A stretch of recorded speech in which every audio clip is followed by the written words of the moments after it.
Одлично, да, во нашето студио со одлично друштво и да, тема која што ни престои, пред се нешто кое што се разбира и јас и Марко го сакаме како тема, а верувам дека голем дел од нашите гледачи ќе биде интересно. И затоа што ќе биде интересно, сметавме дека е уште поинтересно да ги слушнеме и мислењата на некои од граѓаните кои ги можеби како одговори. Ги дадоа, да, или Софија ги најде некаде веројатно околу центарот на градот. За тоа кога нели секој од нас во денешно време, особено во нели сите овие предизвици кои што ни ги нуди дури едно секојдневие, сакаме да го пронајдеме или на крајот се враќаме повторно кон внатрешниот мир и слободата која што ни доаѓа однатре, а која што за жал може да биде во сенка токму од оние деструкции кои што ни ги дава надворешниот свет. Секој од нас. Па која е вистинската формула, се прашуваме како да го најдеме начинот за да го чувствуваме се повеќе внатрешниот мир или да бидеме во баланс со себе си. Да, претпоставам дека е многу субјективно и индивидуално сопственото учење да се поврземе со централното јас. Само ќе представиме Елена Антоновска, професионален сертифициран коуч, акредитиран од Интернационалната коучинг федерација. Многу ни е драго што ја посеташ повторно Телма телевизија. И мене. Добре ни дојде. Многу ни е мило што ќе можеме вака со тебе да говориме за теми кои што за многумина можеби се апстрактни, а всушност се есенцијални и фундаментални. Мислам дека тоа е квинтесенција на нашата мудрост. Суштински. И сите навелиме нема посолветен начин да дадеме најава, со тоа што може да го слушнеш некој пат и нашиот говорот на граѓаните, говорот од твоето исто тако мало, твојата земја, бидејќи еве со Ивана те прашавме каква е сега состојбата, те велиш може малку по непријатно некој пат кога можеби зборевме за темата внатрешно јас и да се разбори постојано потенцијалот се живее со потенцијалот не со страв. И Софија, нашата колешка, Елена, како што велиме со Ивана, замина, направи неколку анкети и таа самата беше рече изненадена од тоа како дале одговор наши граѓани. Па да видиме, ќе биде интересно да речеме во овој најава за темата. Кој е вашиот внатрешен мир? Престои во природа. Тоа е првиот дел. Второ, работа со хоби. Некој каде што ќе ви исполни задоволството. Читање на убава книга. Има повеќе работи, меѓутоа зависи од самата личност. Мир која би имал, например, да наречам задоволство. Прво, од дома, па надвор рече го. Со тоа што читам книги. Во моментов носам книгу ранец, имав некоја работа на доктор и додека чекав у чекална читав книга. Кога децата се спокојни, кога гледам дека се они мирни. Во семејството. Не знам, можеби музиката. Фамилија? Слободното време претпоставам. Само тоа ми треба. Немам јасно движење, немам натрешен мир. Во акција. А што според вас е подобро, стравот или желбата за раст? Желбата за раст. Стравот е една најопасна работа, најопасна болест е. Желбата за раст, а стравот е составен дел. Не, стравот не треба да има, желба за раст. И некој совет од ваша најдрага личност вака што го применувате во животот? Значи, на човек можеш со сила да му земеш, а да му дадеш не можеш. Да се слушам себе си и да научам да бидам тоа што сакам да бидам. Дека секогаш се наоѓам на точното место и во точното време. Биди позитивен, понатаму размислувај и нека постои љубовта. Татко ми увек кажува, пази што правиш или размисли пред да правиш нешто. Да, одлично, стварно. Да, вистина, да. Послушај го таткото и вистина интересни одговори и оригинални, а сите вистините, ќе се согласиме. Од различни генерации, да. И добро е вака не радува кога имаме позитивни размислувања барем во дел од граѓаните или овие кои што ги сред на Софија. Често се анкетите кај нас, што мислите за зараемниот сообраќај, комунална хигиена и така натаму, овој пат нели осврнување кон себе си. Мислам дека е најглавното и најголемото возило кое што секој од нас го има и го поседува, сите се подпираме на таа Божја креација или универзална енергија, така што во време тоа рековме со Ивана утрово Елена дека кога светот можеби станува се погласен и погласен, како да се губиме можеби во таа патека, како да го најдеме можеби нели тој глас кој што ќе направи некоја тивка револуција која што нели започна сепак од нашето срце. Официјално добро ни дојде. Добро ме најдов. Многу ни е мило што по неколку години ми се чини од последната наша средба и дури беше онлайн средба.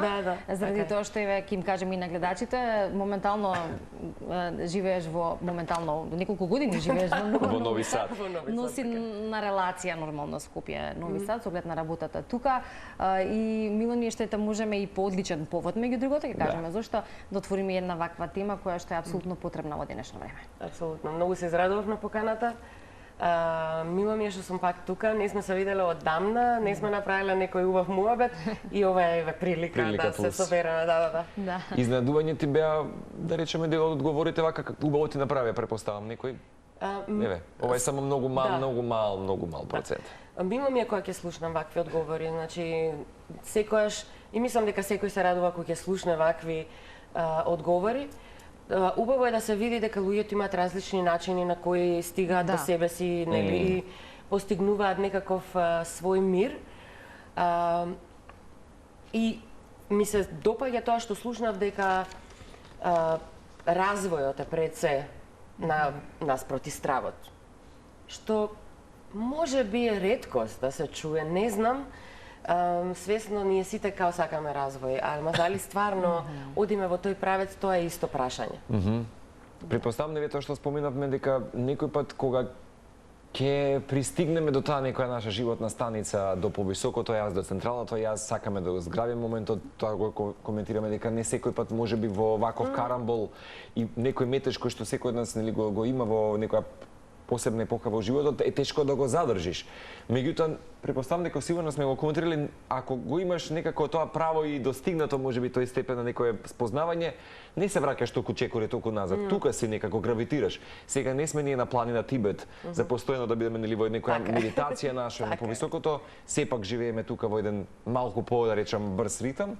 Меѓутоа би започнал еве Ивана сигурно ќе можеби ќе се сложи пред да станеш сертифициран коуч и самата каков внатрешен диалог водеше, бидејќи нели секој пат има едно аха будење, секој пат велиме, и кој момент можеби те префрли во оној сомнеш, во доверба дека секој биде еден убав глас на промена, барем во животот кај Елена. Да, дефинитивно ние моментално живееме во еден брз свет. Мојот пат беше многу предизвикувачки, генерално, животот ми беше таков. Па јас улетав у развој, што викаат србите, ничим изазвано, од потреба, а не од што стварно нешто у мојата глава кликна па рече, сега сакам ја да се развивам. Не. И стварно е тоа многу ретко, нели? Ако ти е добро, па зашо шо се, шо би менувале? Да. Поминаа 20 години од тој ден. Добро го памтиш? Апсолутно. Значи, 20 години помина од тој ден и мислам дека не постоеше некој момент конкретен на тој пат кај што ја реков, сега овде нешто е различно и јас сум во правец на некое си екстремно будење, пошто мојот мозок е прилично практичен. Значи, иако се занимавам со стварите кои се занимавам, јас сакам тоа практично да го видам и да го пробам и да видам како тоа функционира и да го пренесам на ниво на секојдневен живот, на секојдневна пракса. Мислам дека постојано работев. Значи, постојано барав нешто друго, нешто ново, дај да пробам ова, дај да пробам тоа, да видам каков ефект ќе има на мојот живот и се посветив на развојот од различни аспекти и за мене и за другите луѓе. И успат, еве сме кај сме. Да, и тоа не е малку. И самото функционирање на Слусида, чи создавател си, е навистина еден добар показател дека тоа е страста на твојот живот или оно кое што те води напред. Јас сум многу прво нетрпелива по природа, динамична, сум темпераментна, овен сум, у хороскоп трпение за вчера, за завчера. Пред да почнам со ова, не знам колку работи изменив. Кога влегов у оваа тема на развој, тоа е тоа. Ја 20 години не сум ја сменила темата и точно тоа го кажува. Твојата констатација на место. Ке се согласиме дека ако се вратиме 20 години наназад, секој од нас веројатно преку различни ситуации го доживува тоа така наречено будење, кое што како термин е многу актуелно во последно време. Што всушност значи будење или големото будење, како велиме, или речеме во кое што се наоѓа светот, енергијата и така натака, и за кое што многу се зборува глобално. Кај нас немам информација колку и како се зборува и каква е перцепцијата од страна на луѓето, заради тоа што сметам дека можеби имам и доза на скептицизам, но луѓе кои што работат во тој домен може да потврдат ете како тебе. 20 години назад, ако се навратиме, сега во последниве неколку години интензивно се зборува за тоа, да речеме се работи на тоа. Се зборува во светот воопшто, а пристапот до информации не ги носи информации, да. За разлика од тогаш кога апсолутно треба првенствено нели се соочуваш со одредена ситуација или имаш период во животот кој што сакал или не, го прави тоа така наречено будење или те носи во еден дел од твојот живот каде што се осознаваш себе си. Можеме да направиме на паралела од тогаш и денес во однос на брзината која што може да се да ја доживее секој нас, доколку само иницијативно сака на некој начин да допре до себе или Па и не само пред 20 години, нели хронолошки, ако гледаме во текот на историјата на човештвото, да се вратиме на 50 години назад. Јас имам 53 уште малце, уште некој месец. Еден половина век. Половина век и повеќе, да. Ние не знаевме за овие ствари, немаше информации за тоа, не се зборуваше за тоа. Не дека не постоеше, во некои си кругови сигурно го имаше. Така е. Да. Но ние не бевме некако, ајде да кажам, обседнати со таа тема. И мислам дека тоа е правиот пристап. Не е идејата да се обседнуваш сега и да го потполно фокусираш вниманието на само еден правец, бидејќи животот е многу шарено лик. Туку е идејата да работиш и да преземаш акции во врска со собствената свесност за себе, за да можеш да напредуваш и да стигнеш до моментот на внатрешен мир. Што значи тоа?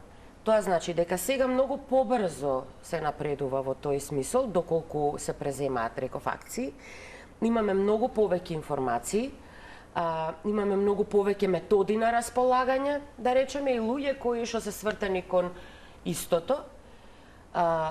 Сепак, верувајте дека секој напредува во свое темпо. Да.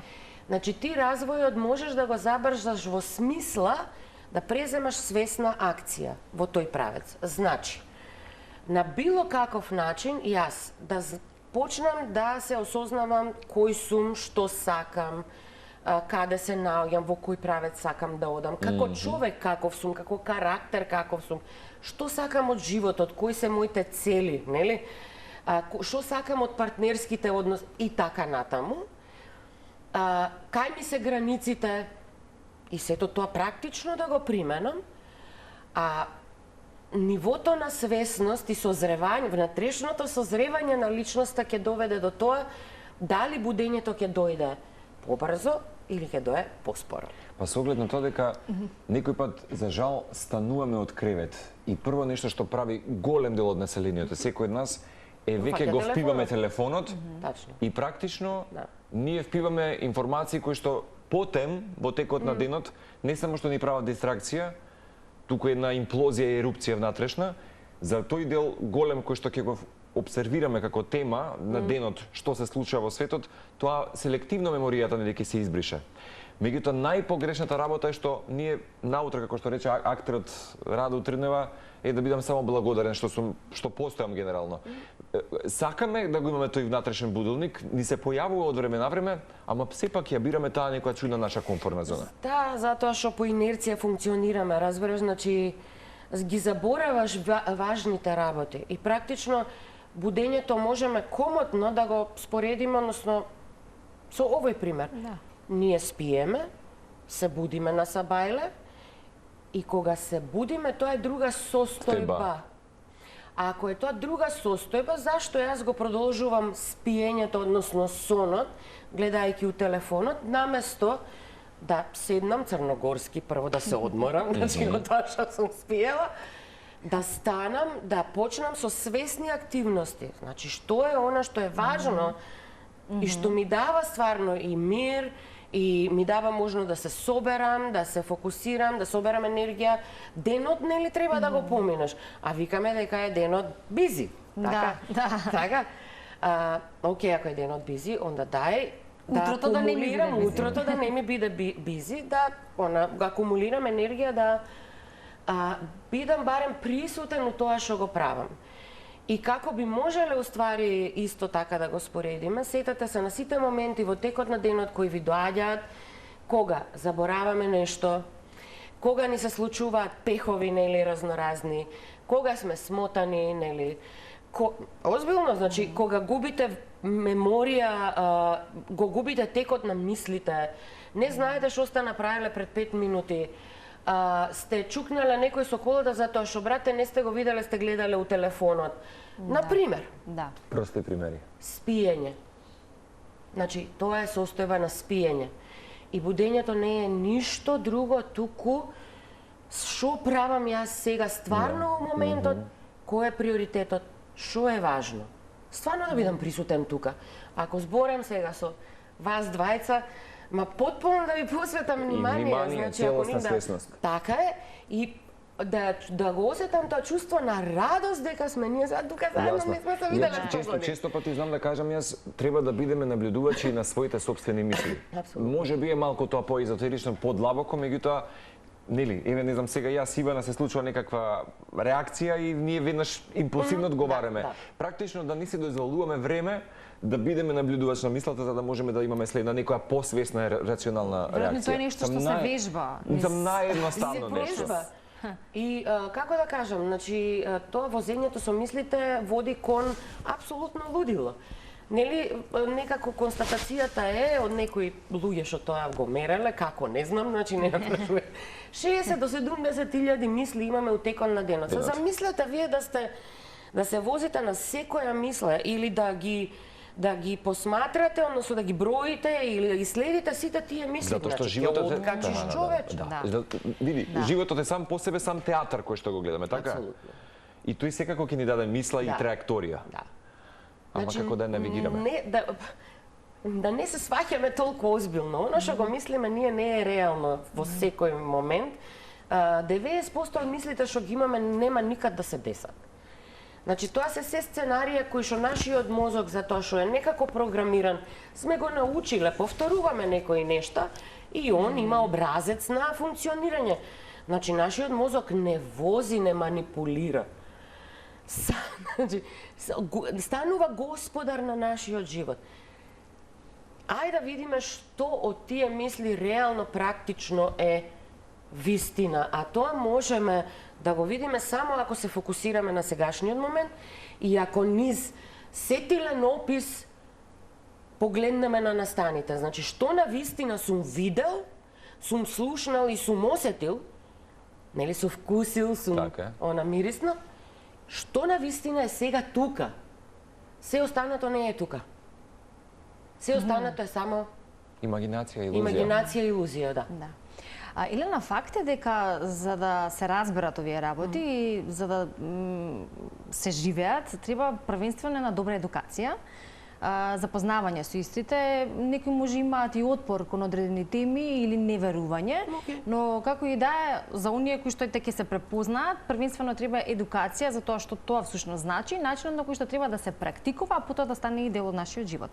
Една од нашите теми е присутноста која што спомена и ти, наспроти перфекционизмот, а ние живееме во време и мислам дека повеќе од било кога да се случуваат споредби, особено ако зборуваме за младите генерации, па не, и сите сме вклучени тука. Апсолутно живееме во такво време, не? Да, да се случуваат споредби, да мислиме дека некој е подобар или дека постои совршенство или перфекционизам кон кој што стремиме, и тоа е едно повторно илузија или залудно губење на времето. Констатирано многу пати преку различни примери, па и лични животни искуства, но секако ова време, дигиталниот свет, технологијата си го прави своето, ако не знаеме како и на кој начин да го имаме соодветниот пристап. Па веројатно и тука треба доста работа и практика, ако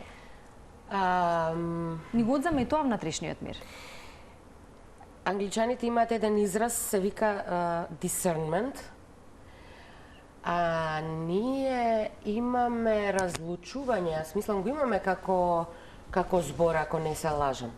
Што значи тоа? Да одвоиш вистината, реалното од нереалното. Discernment е да видиме што е вистина сега овдека, да пробаме, да експериментираме и да донесеме некаков заклучок. Перфекционизмот е резултат на потребата за контрола. Значи, јас да го контролирам толку многу мојот живот, да представам она што сакам за себе, значи тој да имам некој имидж кој што сакам да го пласирам нанадвор, и перфекционизмот и контролата доаѓаат од длабока несигурност. У превод, ние живееме у еден длабоко несигурен свет. Па присутноста заедно со темата на автентичност, наспроти перфекционизмот и контролата, се многу актуелни. Што би значело автентичност? Автентичност точно би значело дека јас сум тоа што сум, онаков како што сум створен, без никакви примеси, слоеви, ѓубре, разноразни образци, не знам што, она што ми е наметнато, усвоено што дае, никаква условеност од екстерните влијанија што ги спомна, туку јас сум слободен да бидам тоа што сум, чисто еколошки, без да повредувам други, без да се повредувам сами од себе си. Сега, зошто луѓето бираат перфекционизам наспроти автентичност? Затоа што им се чини полесно да ја пласираат сликата на перфекционизам наспроти работата кон автентичност. Зашто работата е голема. Не дека стално има потреба да се учи нешто, нели, начин на кој што се. Има луѓе кои тоа спонтано, природно го прават. Без никаква, што се вели, работа концепна. Без никаква, методологија или нешто, што е многу мал број, а иначе постојат и начини тоа да се научи. Држењето на контрола е многу напорен процес. Енергијата која се троши да задржите контролата над животот, на секој сегмент, да видам ова сега тука праменче од косава како ми стои и дали имам точка, сум се нашминкала од сабајле, оти со диоптрија не гледам, разбираш. Значи, дали сум посла подебел, па не знам ти шо, само не држи на површината, не насочува кон суштината и оттаму спротивставеност на темите и негација на работата кон внатрешниот мир пак. Така и само чисто како надополнување, ако кажевме дека навистина треба труд за перфекционизам или да бидеме перфектни во секој момент или да контролираме секоја ситуација, од друга страна автентичноста не е нешто што е природно или кој што не е дадено на секој од нас да бидеме автентични, ама во денешно време велиме за да бидеш автентичен па треба многу храброст, па како ќе ја прикажеш својата автентичност, па како ќе бидеш прифатен. И повторно тука тоа е резултат на несигурноста. Зошто од денеска е потешко да бидеш автентичен, а многу полесно да се држи се под контрол, односно перцепцијата дека е полесно и да се држи се под контрол и да се биде перфекционист. Затоа што како и секогаш во историјата на човештвото, мнозинството го има гласот, не? Да.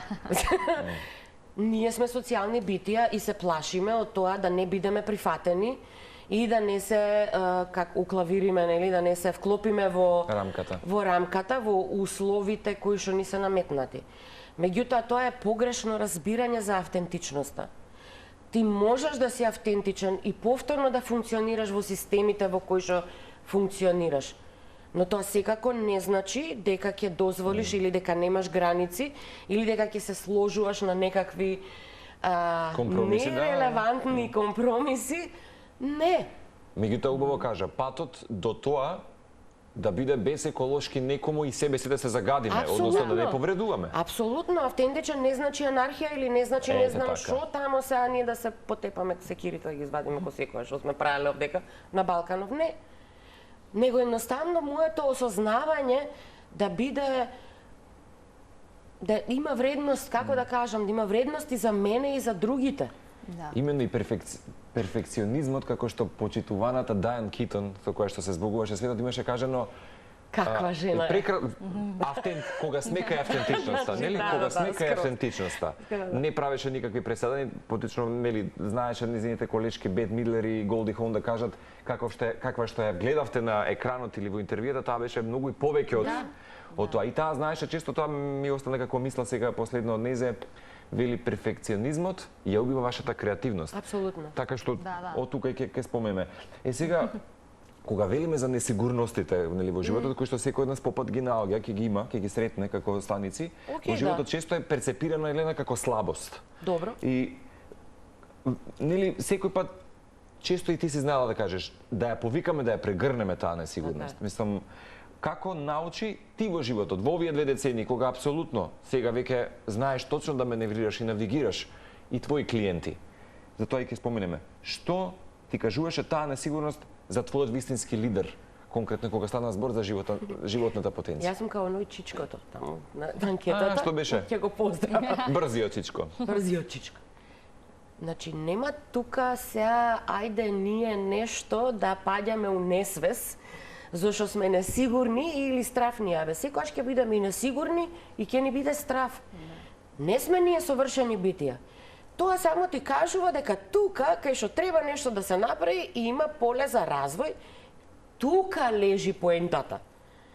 И што правам ја? Ја идам со роговите директива на тоа што ми прави несигурност и што ми прави страф. Значи, развалјуј, bring it on. Секојаш таква сум била. Тоа е ризик е. Јас преземам непресметани ризици многу често. Не се секирам многу за губитокот или за губата, нели, ако евентуално нешто се деси. Не се секирам за obstacles, за препреките. Да. Него идам низ нив. Боли. Значи, озбилно. Непријатно е. Ама вреди за сите пари. У превод, ако не преземеме акција и само гувееме у тоа чувство на несигурност и страф, не напредуваме. Нема развој. Ние само одиме надоле по таа спирала и кога ќе го допреме дното, тогаш ќе ни текне дека треба да се качиме горе. Не чекајте. Нема што да се чека. Значи, право време не постои. Сега е правото време.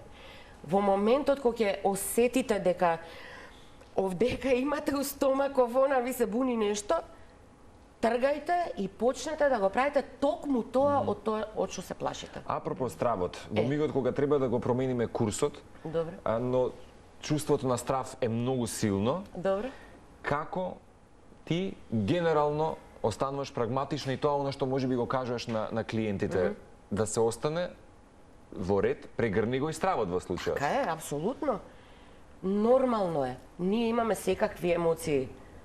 Без нив не можеме да функционираме, нели? Не сме луѓе.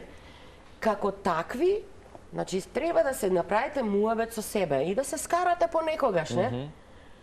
Значи најубавата капга е таа со себе, која ќе си скарат. Океј, ајде да видам што ми кажува оваа емоција. Што ми зборува? Од што се плашам јас уствари? Дали наративот у мојата глава, тоа што си го зборам, е позитивен, ме поддржува или е негативен? Очигледно е негативен. Чекај малце. Ајде да се фокусираме на позитивен наратив. И она што ја успеав да го превртам, нели, за маецот, е кога ми е најтешко, таа енергија која е многу голема, пошто ние придаваме значење многу повеќе на негативните ствари, ја пренасочувам во работа, конкретна работа, во пракса, било каква, нели, медитација, ќе одам да шетам, ќе нешто ќе правам, значи, и ќе користам продуктивно. Не и дозволувам да ме истроши, него ја користам за да ме наполни. На било каков начин. Како што и кажа дел од гледачите, односно оние кои што ги следат Софија. Читање, музика, читање, музика, природа и тоа е ништо кое што веројатно секој си го одбира според свој вкус, односно си го прави со својот избор. искуството е многу важно кога зборуваме за нели донесување на некои информации или конкретно за прашањето колку кај нас со твоето искуство тоа можеш да го потврдиш или да кажеш колку кај нас навистина луѓето се отворени првенствено за разоткривање на своите емоции, ама во смисла на тоа да малку повеќе се можеби допрат до делот од себе кој што сметаат дека е недопрен доволно и да архивиран длабоко. Да, и всушност сите оние неопходни работи да се направат за да се постигне тој личен развој или да се напредува. Колку се отворени кај нас за такво нешто, колку се информирани меѓу другото и за оно што постои како метода во Арс Лусида и колку сакаат да дознаат за да може пак тоа да се направи и да се види некаков резултат. Гледа се, јас некако кога бев тука, обемот на работа беше многу поголем. Веројатно и заради моето физичко присуство, а и заради тоа што немаше толку многу избор на практиканти. Мислам дека се зголем избор на луѓе кои работат слични или исти ствари, па луѓето се расејани натаму наваму, како да речам. Ние сега имаме поголем предизвик и затоа викам дека можеби не е работата е малку уназадена. Наместо да се бавиме со духовност, односно со развој, мислам дека почнавме да ја рационализираме и интелектуализираме духовноста. И тоа не е тоа. Да. Значи, јас кога ќе почнам да мислам за нешто што е така езотерично или невидливо, абстрактно за мојот внатрешен свет, јас практично не се развивам. Значи, пак го се враќам на мозокот како примарно средство за разбирање. Може би ова се случува поради некој пат и комерцијалното представување на нештото, маркетиншки покриено, дали е тоа монетизирано, дали некој сака да направи повеќе приход, не знам, веројатно ти е различни. Сигурно има комерцијализација, има дефинитивно. Значи, сигурно има нешто. Како да го одбереме да го направиме вистинскиот избор? Еве, кои би биле првите можеби чекори, она што би го нотирала? Значи, под број 1 мора да се човек мора да се потпре на чувството, на резонанцата, на чувството кога бира практичари, например. Онда да се провери искуството, нели? Онда да се проверат компетенции, акредитации, значи кој е знаењето што го има реално тој човек. Колку години го има бизнисот. Што сакаме, ама знаеш, за тоа да се случи пак ќе мора од површината да влезе малце у суштината. Знаеш, се е интересно сега. Да. Се е интересно. Јас се уште се бунам против тоа, некако внатрешно ми ствара голем отпор во смисла дека јас сега треба да бидам кловн од прилика, така си го размислувам, си го гледам ја во мојата глава, жими мајка, да, и да сега правам разноразни керефеки за да привлечам клиенти. Неќу, брат. Неќу. Мене ми е поважно квалитетот на работата што го имам, годините на искуство, клиентите што поминале да говорат за мене, отколку што сега нешто во светов на разноразни креативни изразувања по мреживе, да го правам истото, не знам. Еве, јас сум old school, веројатно.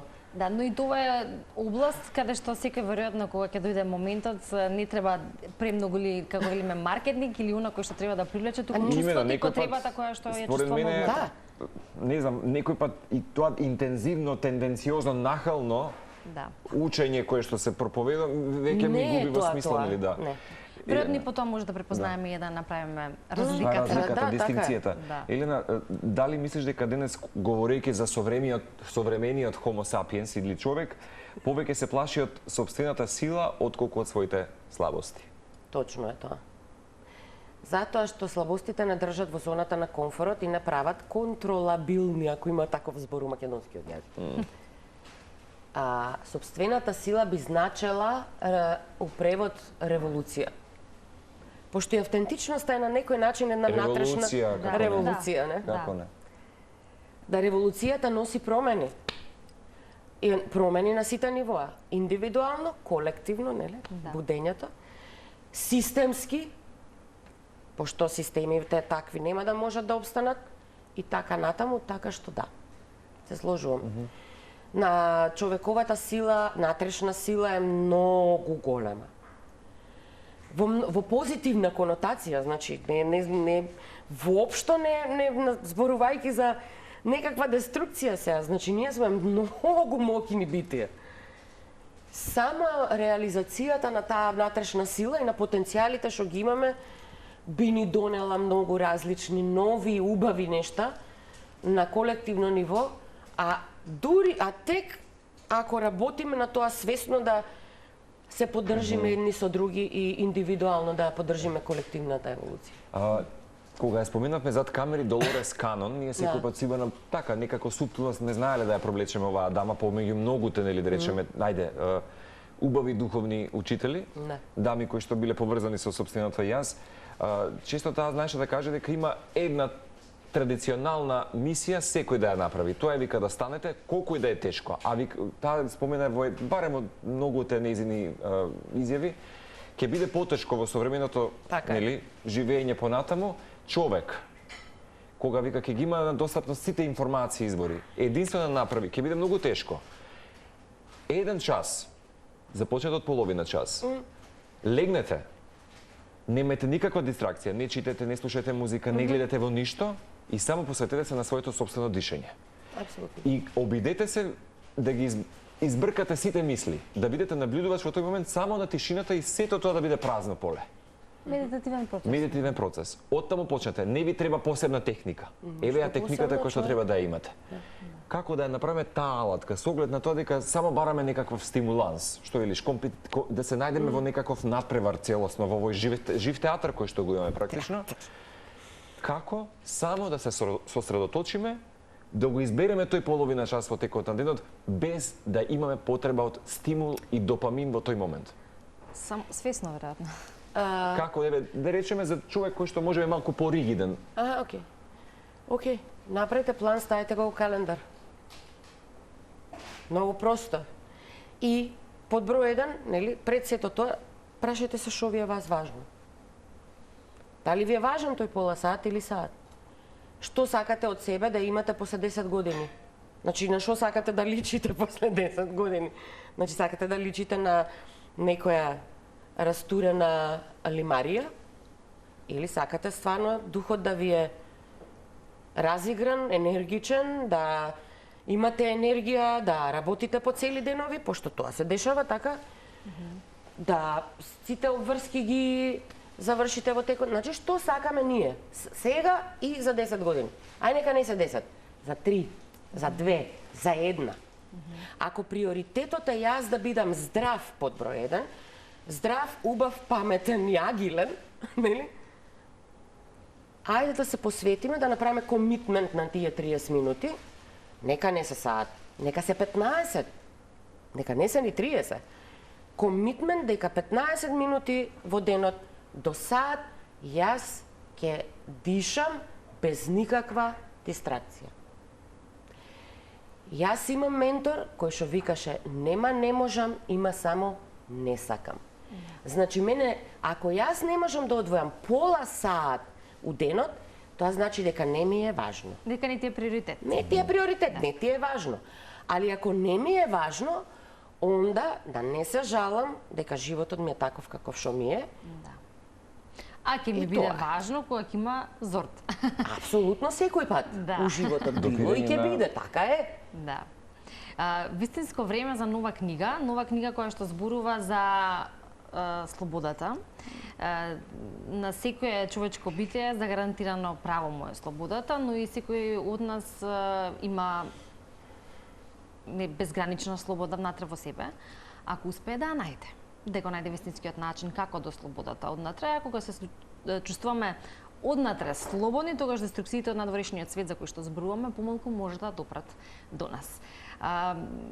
Наскоро, поточно вечерва, промоција на новата книга «Слободата доаѓа однатре», која што веројатно ја очекуваат многумина, особено оние кои што го следат сето ова или сакаат многу повеќе содржина на вакви теми.